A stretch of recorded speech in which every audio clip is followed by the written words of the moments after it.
Bonjour à tous, nous sommes réunis aujourd'hui pour parler de la recherche dans la région avec Aude Lapran, Evelyne Mana et Pierre Treille. Ils sont membres de l'association Sciences Citoyennes qui défend notamment une démocratisation des sciences et des techniques. On va essayer ensemble de répondre à plusieurs questions.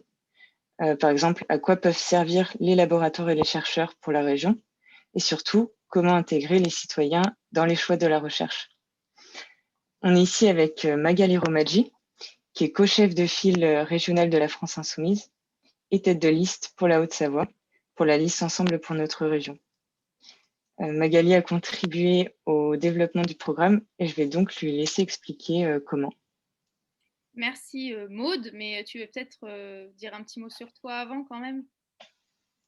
Oui, donc moi c'est Maude Dordain, je suis candidate sur la liste dans la section de la métropole de Lyon pour la France Insoumise, mais pour la liste régionale Ensemble pour notre région avec Cécile Kuckerman. Merci. Alors, comme Maude vous l'a expliqué, depuis maintenant quelques mois, nous avons mis en place un programme à travers une écriture collaborative. Donc, on a d'abord commencé avec les 4 forces qui composent notre liste, le Parti communiste français, Ensemble, Génération Climat et la France Insoumise. Puis ensuite, on a très vite ouvert en fait le travail à tous nos militants, mais aussi aux acteurs sociaux, syndicats, associations, et à tout citoyen ou citoyenne qui souhaite venir enrichir notre programme. Donc sur le site de la liste Ensemble pour notre région, vous retrouverez un wiki où vous pouvez donc lire le programme, mais également déposer vos contributions. Et chaque semaine, on est un groupe avec des représentants de chaque force où nous lisons en fait les contributions et que nous intégrons au fur et à mesure de cette écriture collaborative. Je vais vous inviter à vous présenter, Aude, Pierre et Evelyne, et surtout à présenter votre association. Bonjour et merci beaucoup de nous proposer cette audition. Moi, je m'appelle Aude Lapran, je travaille à l'association Sciences Citoyennes depuis quelques années, après avoir fait un doctorat en région Rhône-Alpes d'ailleurs, dans les matières, dans les matières polymères. L'association, elle est assez ancienne aujourd'hui. Sciences Citoyennes va bientôt fêter ses 20 ans dans un an. Elle s'est créée donc en 2002 autour de scientifiques et de citoyens qui considéraient les enjeux scientifiques comme étant très importants dans notre débat de société, quelle société on souhaite dessiner pour l'avenir, qui voyaient aussi dans les crises environnementales, sociales qu'on traversait à l'époque, alors qui étaient à l'époque Tchernobyl, la crise de la vache folle, d'autres joyeusetés différentes de celles qu'on connaît aujourd'hui, mais qui voyaient dans ces crises le moment où il fallait aussi convoquer d'autres formes de savoir, pas uniquement le savoir académique, mais également le savoir expérientiel, le savoir dit profane, le savoir associatif et autres. Donc depuis sa création, l'association, voilà, elle plaide vraiment pour comment on articule démocratie et science, et comment on imagine, comment on fait des propositions pour que les citoyens puissent s'emparer des enjeux majeurs que sont les enjeux scientifiques aujourd'hui. Donc, que ce soit en analysant les politiques de recherche ou en favorisant au maximum les lanceurs d'alerte scientifiques et techniques, favoriser la liberté d'expression dans ce domaine, mais également favoriser le croisement de différents types de savoirs avec la recherche participative et d'autres choses dont on parlera plus tard, j'espère. Je prends le relais du coup. Je suis Pierre Treille, donc moi je ne suis pas au départ dans la recherche. Je me suis vraiment intéressé à sciences citoyennes en tant que citoyen justement. Donc en tant que personne qui est un peu préoccupée par des soucis qui commencent à toucher un peu tout le monde. Il y a une prise de conscience qui se renforce de plus en plus. Et donc, depuis longtemps, on entend parler de problèmes qui touchent aux sciences, mais aussi aux décisions et à la prise qu'on peut avoir sur les décisions qui sont faites par rapport à à des sujets qui vont toucher aux sciences. Et petit à petit, on voit que ça s'introduit dans notre quotidien, ça s'introduit dans ce dont on a besoin de savoir pour pouvoir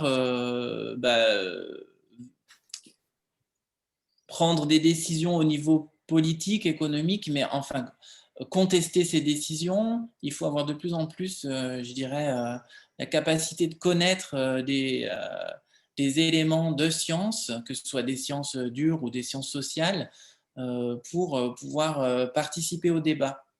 Donc, j'ai adhéré à Sciences citoyennes il y a déjà un moment, parce que ces questions-là me taraudaient un peu. Je travaille dans le champ de la culture, je suis intermittent du spectacle, donc je ne suis pas spécialement dans la recherche elle-même, mais j'avais conscience que c'était des problématiques qui devenaient de plus en plus importantes.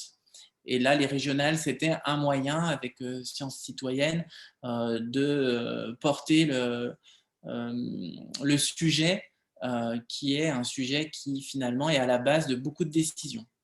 Donc, c'est la raison pour laquelle je suis adhérent à Sciences citoyennes et pour laquelle je suis là aussi ce soir avec vous. Voilà. Et Evelyne. puis moi, je suis Evelyne Mana, je suis adhérente à Sciences citoyennes aussi. J'enseigne dans une école d'ingénieurs à l'INSA Lyon. Et en fait, on est très conscient que ce soit les étudiants, le tissu environnant, bon, j'habite Villeurbanne, on est très conscient du besoin de techniques appropriées aux besoins des gens, du besoin de nouvelles connaissances, d'élaboration en commun des enjeux scientifiques, techniques. Donc voilà, c'est pour ça que je suis à Sciences citoyennes et surtout investie dans la campagne des régionales. Merci à vous. Alors, peut-être que vous pouvez commencer par nous expliquer un petit peu les difficultés que rencontre la recherche, notamment par rapport à la région. Par rapport à la région, juste, c'est vrai en fait,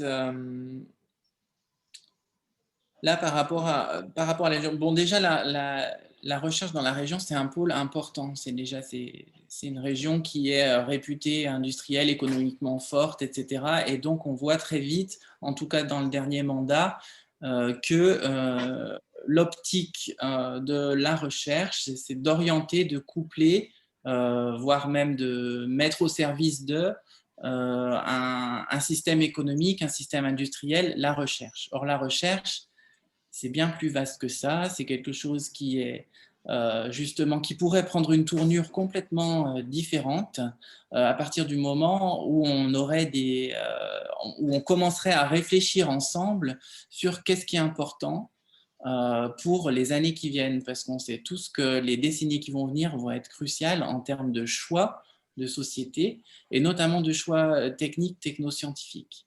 Donc à ce moment-là, c'est vrai qu'il y a plusieurs choses qu'on a souhaité mettre en avant à travers un document qu'on peut faire passer, et notamment il y avait un programme qui s'appelle Horizon Terre et qui a été pensé, donc Aude a beaucoup participé à ce programme.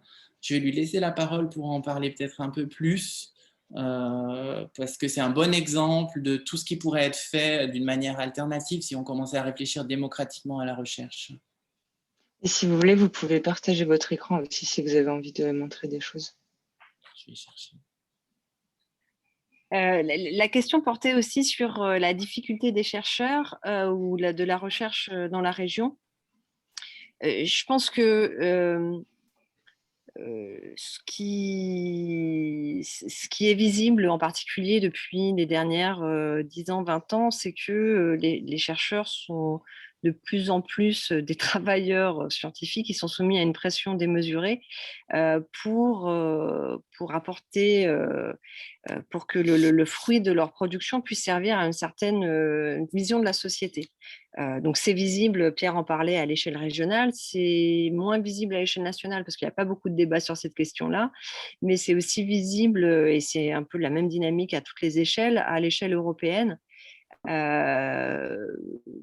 Donc c'est pour ça que le projet qu'on a mené s'appelle Horizon Terre, parce que ça fait un clin d'œil au programme de recherche européen qui s'appelle Horizon Europe, qui est qui est un programme très ambitieux en Europe de environ 120 milliards d'euros pour dire à quoi la recherche européenne doit être dédiée. Et comment la puissance publique arrive à donner une impulsion là-dessus, c'est en faisant des appels à projets. À l'heure actuelle, les fonds de dotation des laboratoires sont de plus en plus faibles et les chercheurs, pour pouvoir continuer leur recherche, n'ont pas d'autre choix que de soumettre leurs recherches à des appels à projets et des appels à projets qui sont en général très cadrés. On leur dit, il faut que vous cherchiez dans cette direction et pas dans une autre, il faut que vous obteniez tel résultat et pas tel autre. Et les chercheurs sont obligés d'être dans cette mécanique où ils font des promesses pour obtenir des fonds qui leur permettent juste de travailler. Alors, ce n'est pas forcément vrai dans tous les domaines. Par exemple, en sciences humaines et sociales, c'est un peu moins vrai parce que les frais nécessaires pour produire une recherche en sciences humaines et sociales peuvent être plus faibles qu'en sciences expérimentales. Ça peut être moins onéreux, mais en tout cas, voilà, c'est comme ça que ça fonctionne pour un grand nombre de chercheurs qui sont complètement asphyxiés par les démarches administratives pour avoir les moyens de travailler. Et outre cette question des conditions de travail des travailleurs de la recherche, qui sont, on va dire, plus traitées par le monde syndical ou des collectifs de chercheurs en interne à la communauté, ce qui nous anime à Sciences Citoyennes, c'est aussi se poser la question de la direction que ça prend. C'est-à-dire qu'au niveau national, européen ou régional, il y a souvent beaucoup de discussions sur dans quelles conditions doivent travailler les chercheurs, quelles sont leurs quelle est l'organisation de la recherche. Par contre, sur quel thème on oriente majoritairement les fonds publics de recherche, que ce soit régionaux, nationaux ou européens, il n'y a pas de débat. En tout cas, moi, depuis que je suis à Sciences Citoyennes et que je suis vraiment attentive là-dessus, je n'en ai pas vu. Il y a eu dernièrement une loi de programmation de recherche à l'échelle nationale et on a débattu de plein de choses, mais pas du tout de est-ce qu'on allait mettre énormément d'argent sur l'intelligence artificielle ou est-ce qu'on allait mettre énormément d'argent sur la transition écologique. Est-ce qu'on allait penser la santé en termes de santé environnementale ou est-ce qu'on allait penser la santé en termes de médecine individualisée, digitalisée, etc. Et pourtant, voilà, quand je dis ces mots-là, on voit bien que c'est des enjeux plutôt politiques que scientifiques. Et donc, voilà, c'est vraiment l'objet de Sciences Citoyennes. Pourquoi on veut créer le débat là-dessus, c'est de se dire qu'il y a quand même vraiment des questions très politiques derrière sur lesquelles les citoyens aimeraient sans doute peser. Voilà, donc le projet que mentionnait Pierre, c'est vraiment ça, on a essayé de réunir différentes personnes, différents horizons pour aussi croiser différentes formes de savoir, des associatifs, des chercheurs en sciences humaines, chercheurs en sciences expérimentales, des étudiants également qui ont une volonté très forte de faire bouger leur formation. Et leur formation est intimement liée à la recherche que leurs professeurs mènent. Donc, on a essayé de rassembler des gens ensemble et de se dire, voilà, regardons un petit peu ce qu'est la stratégie de recherche à l'heure actuelle et regardons comment nous, on pourrait proposer d'autres choses. C'est-à-dire, on se fixe un horizon sur certains domaines, santé, agriculture, énergie, habitat, mobilité. La société qu'on aimerait voir advenir dans 50 ans, c'est celle-là. Et à notre avis, de quel besoin de connaissance ça nécessite pour arriver à ça. Et on a pris des formats identiques au format institutionnel et donc on voit très très vite les différences. C'est-à-dire que dans les deux cas, c'est des stratégies de recherche, mais dans un cas, c'est dans une direction de croissance verte, du business as usual, on continue comme avant, mais on met quelques pansements technologiques pour résoudre les choses. Et dans un autre cas, la proposition qu'on a portée, voilà, elle ne porte pas forcément sur des questions technologiques. On ne pense pas qu'il y a forcément plus de techniques à développer, ou ce n'est pas là-dessus dont on pense qu'il y a le plus de besoin de connaissances, mais par contre, l'organisation de nos sociétés, la façon d'articuler, je sais pas, les modes de déplacement doux avec d'autres modes de déplacement, des questions aussi d'organisation, voilà, le monde agricole, l'appropriation, enfin, l'accès au foncier. On pense que ça, c'est vraiment des problématiques majeures qui sont certes traitées par le monde de la recherche actuelle, mais sur lesquelles on pense qu'il faudrait mettre plus d'emphase, plus de moyens. Et voilà, et on ne prétend pas du tout dessiner le bon schéma, mais par contre, on verse ça au débat qui peut être utile peut-être au futur schéma régional de recherche dans les régions. Peut-être que ça peut inspirer certains conseils régionaux en se disant, ah oui, c'est une autre façon de voir les choses qu'on n'avait pas envisagées. Et surtout, c'est une pierre à l'édifice en disant, citoyens, emparez-vous de ces sujets-là et voilà, et débattons là-dessus. Ensuite aussi, je me disais peut-être toi, Evelyne, aussi, toi, tu es sur le terrain à travers l'INSA. Tu vois aussi des choses au niveau de ta structure qui se produisent dans le champ de la recherche. Alors, j'aurais du mal à en parler parce que je fais plus de recherche depuis très longtemps, en fait. Mais en fait, je dirais que moi, je peux plus intervenir sur des questions effectivement de redémocratisation, comme l'a dit Aude, en fait. C'est-à-dire que c'est très troublant et les chercheurs, ils vont pas forcément bien dans leur tête non plus d'avoir à être inféodés à des appels à projets qui n'ont pas de sens. Les étudiants n'en ont pas grand-chose à faire de travailler pour une entreprise en particulier. Et en revanche, ils ont une soif de sens général de est-ce qu'on vivra mieux, avec qui est-ce qu'on en a parlé, qui sont les parties prenantes. Je dirais que la soif de démocratisation forte, c'est ce qui nous tire en fait. Enfin, on est une association qui s'appelle Sciences citoyennes, mais on est plutôt une association de redémocratisation forte dans des enjeux qui sont un angle mort du débat démocratique parce qu'il est souvent considéré comme un lieu d'experts, alors qu'en fait, la proposition principale qu'on peut porter, c'est que non, c'est l'affaire de tout le monde. Et qu'avec des procédures rigoureuses, en fait, on est capable de faire en sorte que tout le monde participe. Ce n'est pas juste un moment postiche comme la Convention citoyenne pour le climat, qui ensuite est dépossédée des prérogatives sans filtre qui lui avaient été données, et qu'au contraire, on peut avoir une démocratie continue de délibération publique, engageant les citoyens sur quels sont les savoirs qui méritent d'être construits, quelles sont les techniques qui méritent d'être élaborées, de quoi ont besoin les gens, à quoi ils aspirent. Et si une question, comment est-ce que vous envisagez justement cette démocratisation, avec quels outils, quels moyens pour permettre aux gens justement de s'approprier en fait ces sujets?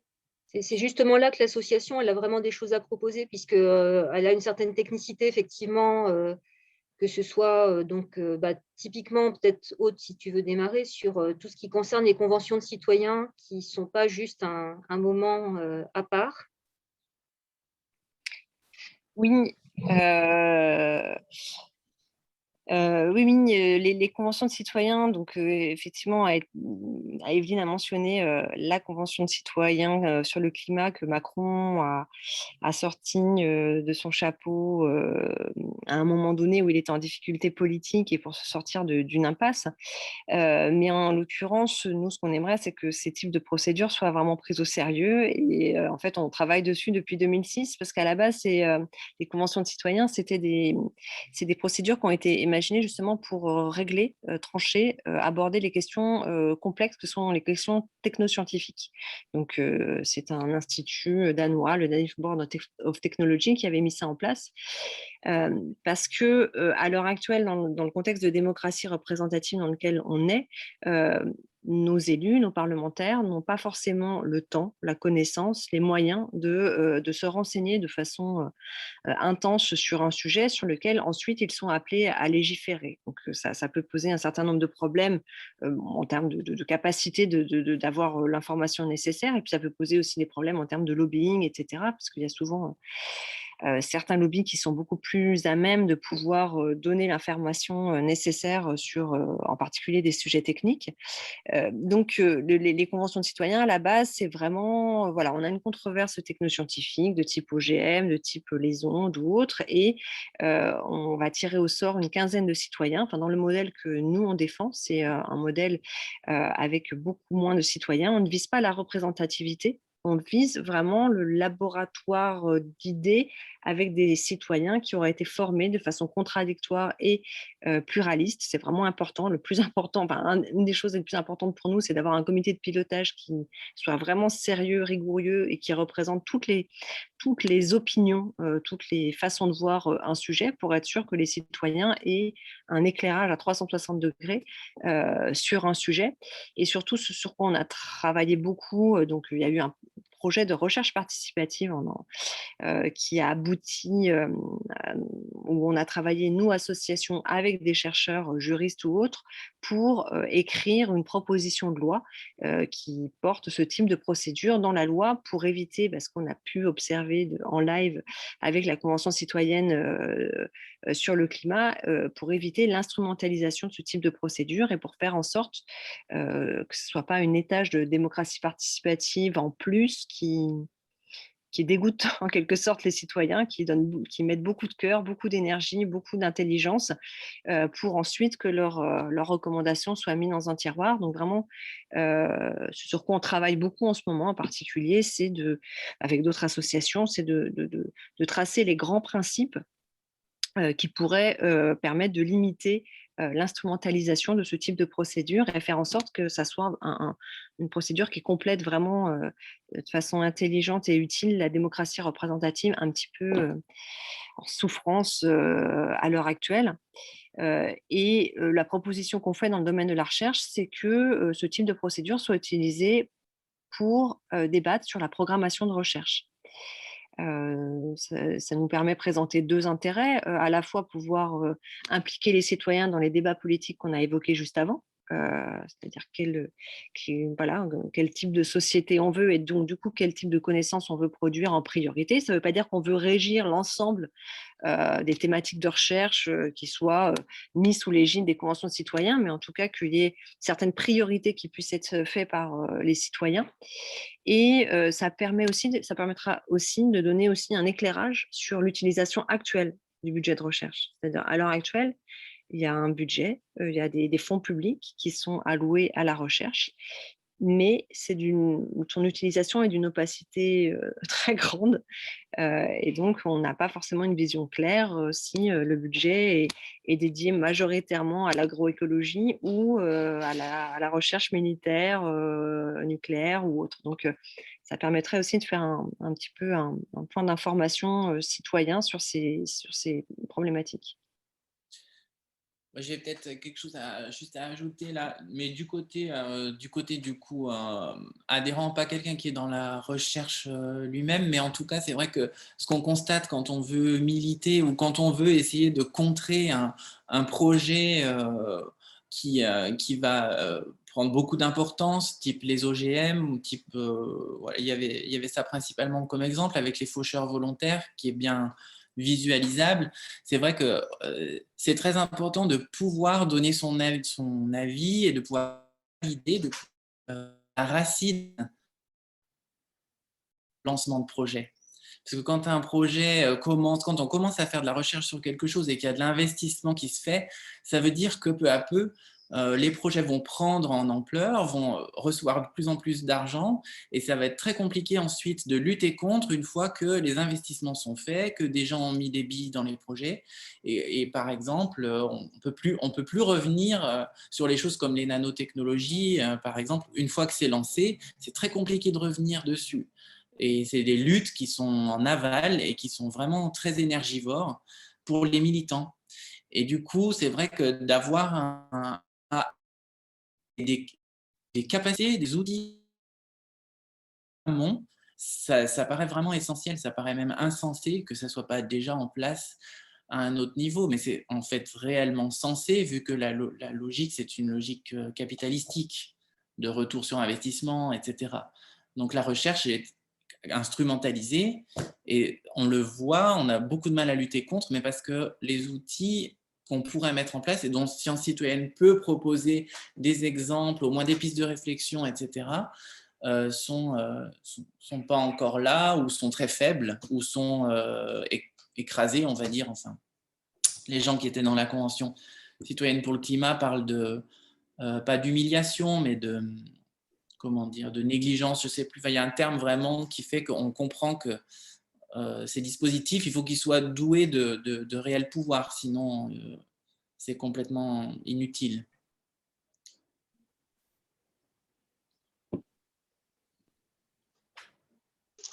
Et vous m'aviez parlé aussi d'autres dispositifs. J'ai retenu notamment les boutiques des sciences. Est-ce que peut-être que vous avez envie de nous parler de ça? Evelyne, Oui, alors ça sera très bref et je te redonnerai la parole. En fait, les boutiques de sciences existent au niveau européen depuis les années 70. C'est une organisation pour que des acteurs de la société civile, quels qu'ils soient, euh, ayant besoin de faire des choses et ayant besoin de connaissances, d'expertise, d'enquête qui leur permettent de monter en pouvoir d'agir. Euh, donc, c'est quelque chose qui est intermédiaire entre ces acteurs-là et des endroits où on produit les connaissances, comme les universités, de telle sorte que les universités peuvent traduire cette demande sociale en programme de recherche, déléguer des étudiants ou des groupes d'étudiants ou des chercheurs pour développer la recherche, éventuellement avec les parties prenantes qui demandent.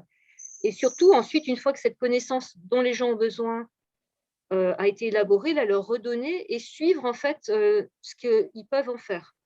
Donc, on a pu avoir des exemples qui venaient des Pays-Bas de comment on fait l'éclairage public en ville pour ne pas endommager la biodiversité. Donc, on a besoin de pouvoir, enfin, que les humains puissent voir où ils mettent leurs pieds dans les jardins publics et en même temps que les chauves-souris puissent nicher, ne pas être perturbées.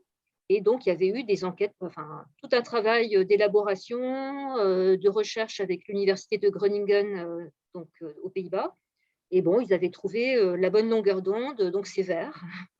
Et voilà, ils avaient ces exemples-là. Bon, il y en a plein en fait. Il y a beaucoup, beaucoup de sciences sociales et beaucoup de choses qui font en sorte que les gens vivent bien ensemble. Donc, bonheur et santé en maison de retraite. Donc, il y a eu un sujet sur la sexualité en maison de retraite. C'est juste un angle mort, c'est juste pas prévu. Voilà. Donc, je ne sais pas ce que vous voudriez. Alors, il existe une boutique de sciences en Rhône-Alpes et ça, il faudrait vraiment qu'on en parle, en Auvergne-Rhône-Alpes. Ça peut être l'occasion, justement. Ouais, Aude, tu veux? Allez-y. Mais peut-être aussi par rapport, pour rebondir sur les exemples que tu donnais et que quand tu parlais des angles morts que peuvent combler ce type de structure, c'est effectivement, on a un terme qu'on utilise parfois sur Citoyenne, c'est comment on fait pour traiter des sujets de sciences non faites. Et voilà, on réfléchit, il y a beaucoup de sujets qu'on identifie comme des sujets scientifiques, et il y en a qu'on n'identifie pas comme des sujets scientifiques, et pourtant qui sont nécessaires pour des groupes de citoyens concernés qui, je ne sais pas, un problème de pollution très spécifique sur leur domaine, mais sur lequel personne ne travaille parce que c'est tellement spécifique que personne ne travaille dessus. C'est potentiellement un exemple de science non faite. Moi, je viens du domaine des matériaux, j'ai beaucoup travaillé dans les polymères, et par exemple, le matériau terre est très peu étudié. Donc, c'est un autre exemple de science non faite. On le sort de notre radar.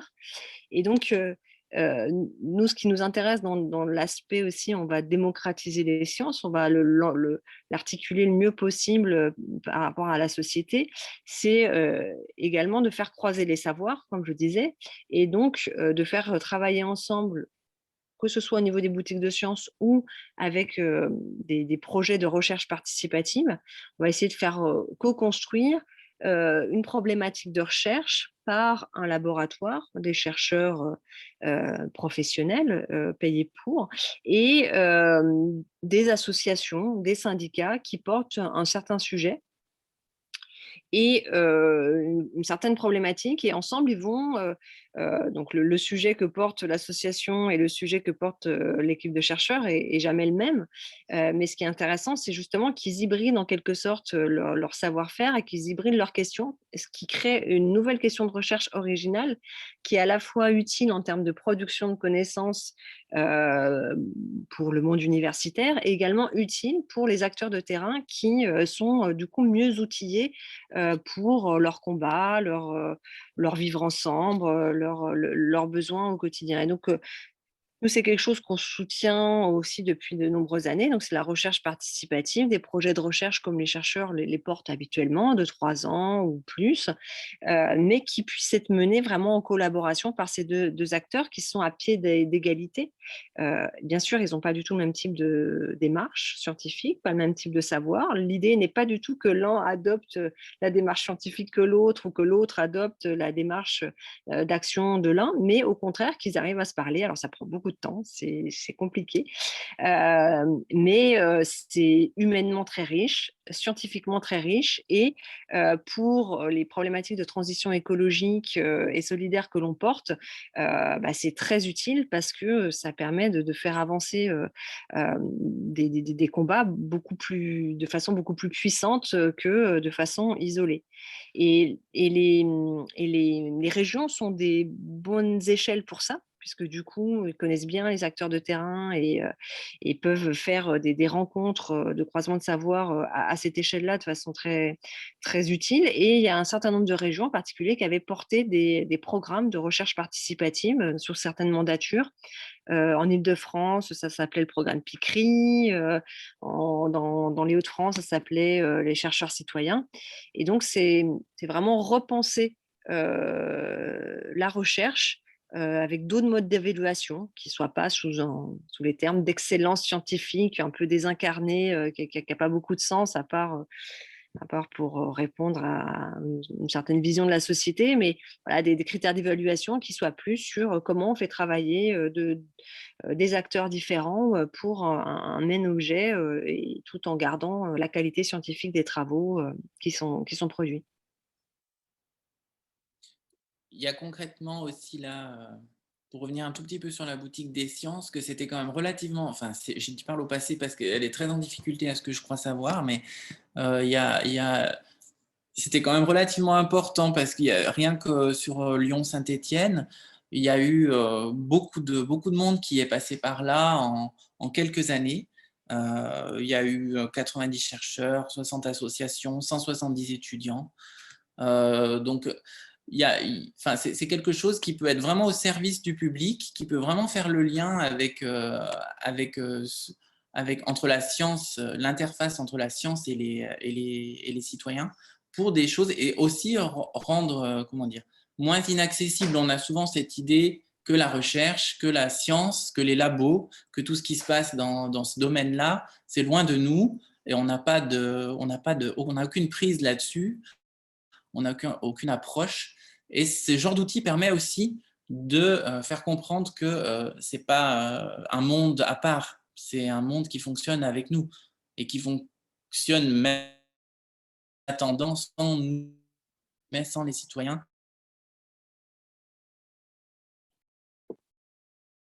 Et ça, je pense qu'aussi, on a pensé que les régionales, c'était une des échelles, un des bons endroits pour porter ce thème qui est souvent très, très en recul, très cantonné à des problématiques un petit peu de secteur, alors que c'est une problématique qui concerne tout un système, qui n'est pas si sectoriel que ça. Ça ne concerne pas que les...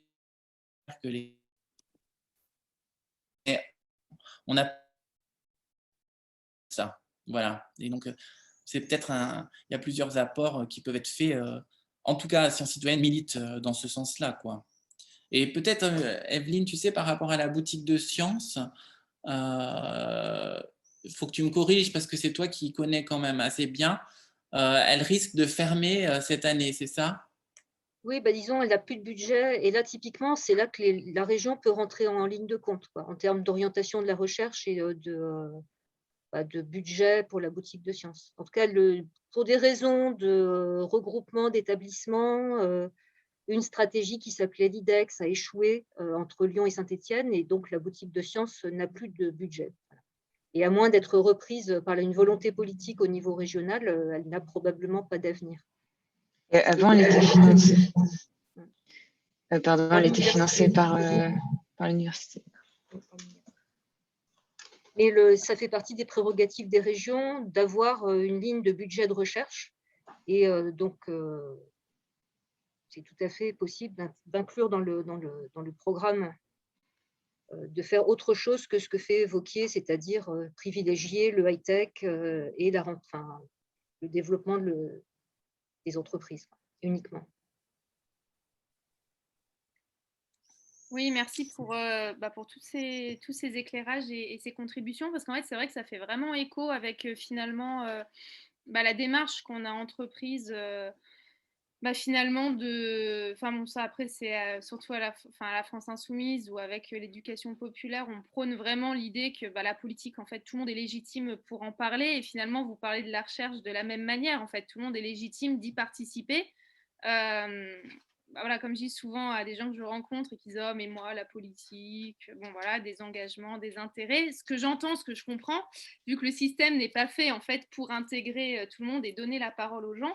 Mais en fait, tout est politique et vous l'avez très bien expliqué à travers différents exemples de sujets de recherche qui seraient à faire en fait. Et donc, en fait, pour le coup, vos propositions, on y abonde complètement par rapport au fait d'impliquer en fait les gens pour que ça soit la recherche de toutes et tous finalement et pas celle seulement d'une société qui cherche la rentabilité à court terme, comme on a pu le voir justement avec certaines thèses qui étaient financées par des entreprises que dans un petit but privé finalement et lucratif. Donc je pense que vos propositions en fait sont vraiment importantes et merci en tout cas de travailler dans ce sens-là pour que justement on puisse véritablement démocratiser la recherche. Je ne sais pas si vous vouliez rajouter peut-être quelque chose, d'autres idées à part voilà donc j'ai déjà voilà il y avait les boutiques, il y avait l'idée donc que la région puisse être Oui. justement finalement faire de lance de propositions, notamment avec sa compétence formation supérieure et recherche. Et c'est vrai qu'il faut proposer une autre politique en fait que celle menée actuellement. Oui. Il y a aussi un versant important qui met qui joint les citoyens et les scientifiques, c'est les scientifiques, les économistes, des chercheurs de tout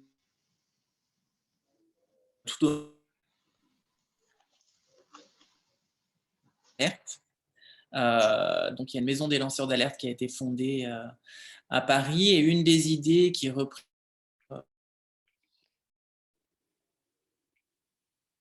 Ta connexion est hachée, Pierre.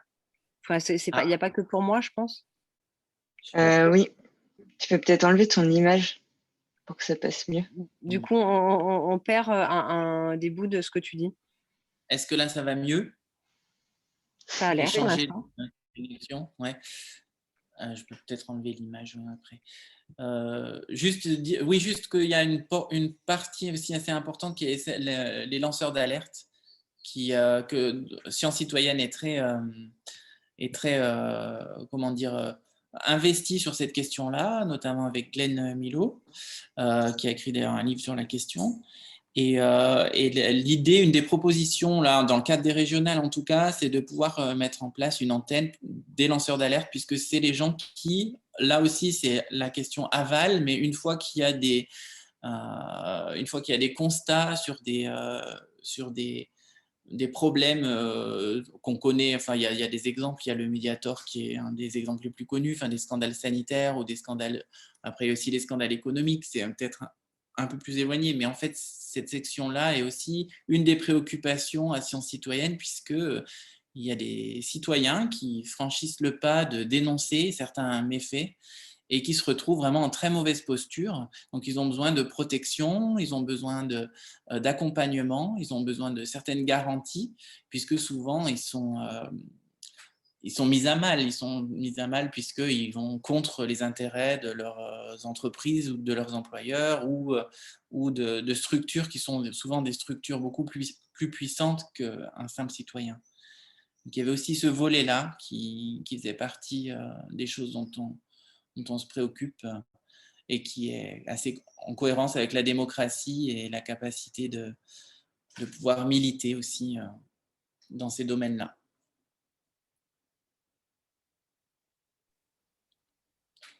Alors oui, c'est vrai que la région, en plus la région Auvergne-Rhône-Alpes est une grande région et une région qui a un budget conséquent. Donc on pourrait très bien imaginer en effet qu'il y ait une part du budget qui soit allouée à la recherche et à une véritable recherche, comme vous le défendez, démocratique et qui prend en compte tout simplement en fait les gens, leur quotidien, pour enfin finalement recréer ou créer de l'harmonie entre toutes et tous, les êtres humains et la nature, et pour enfin accéder peut-être à plus de sérénité dans nos vies. Et ce que vous évoquez à travers justement les lanceurs d'alerte, c'est aussi un point tout à fait, on va dire, primordial. Et la région pourrait en effet se positionner en fait pour protéger ceux qui en ont besoin. Je pense que voilà, à travers les quelques propositions qu'on essaie de porter là pour les élections régionales, c'est vraiment le terme de démocratie qui nous anime, c'est-à-dire qu'on a une démocratie qui est ce qu'elle est pour le moment. On pense qu'elle a besoin d'être renouvelée, elle a besoin d'être complétée. Et la façon dont on propose de la compléter, c'est ça, c'est défendons au maximum les lanceurs d'alerte qui sont ceux qui font entendre d'autres voix, faisons en sorte que le moment de participer à la vie politique, ce ne soit pas uniquement les élections, mais qu'il y ait l'organisation de conventions de citoyens sur un tas de sujets qui intéressent et qui équipent aussi les gens en termes de capacité de raisonnement et capacité de débat. Et voilà, et nous on propose que ça porte aussi sur les questions qui sont un peu laissées à des experts à l'heure actuelle. Mais voilà, on n'est pas vraiment pour le modèle d'une république d'experts, mais plutôt une république démocratique des citoyens. Et je pense qu'effectivement, le budget de recherche régional, s'il peut à un moment donné être divisé entre plusieurs morceaux, entre des recherches qui soient décidées par le biais de conventions de citoyens et puis des recherches qui soient participatives, où là, c'est par l'implication sur le terrain que du coup, les questions de recherche sont elles-mêmes modifiées par le croisement des savoirs sur le terrain.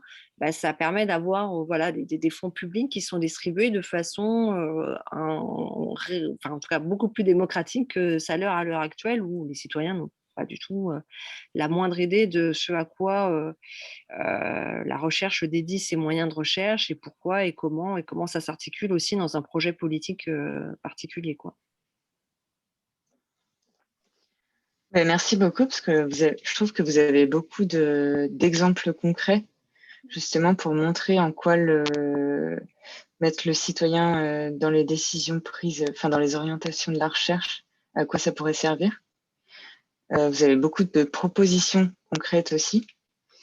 Je pense que nous, on va pouvoir essayer de les porter, en tout cas à la région, comme on le pourra, évidemment. Est-ce que vous avez peut-être des choses à ajouter? Je pense qu'on a réussi, grâce à vous, merci, à dire pas mal de choses. Pierre, tu voulais peut-être… Non, tout à fait, Evelyne. Vas-y, c'est exactement ça. Non, mais pour moi, on avait bien, grâce à vous, pu prendre les différents volets de propositions concrètes qui sont applicables au niveau régional et évidemment pas que au niveau régional.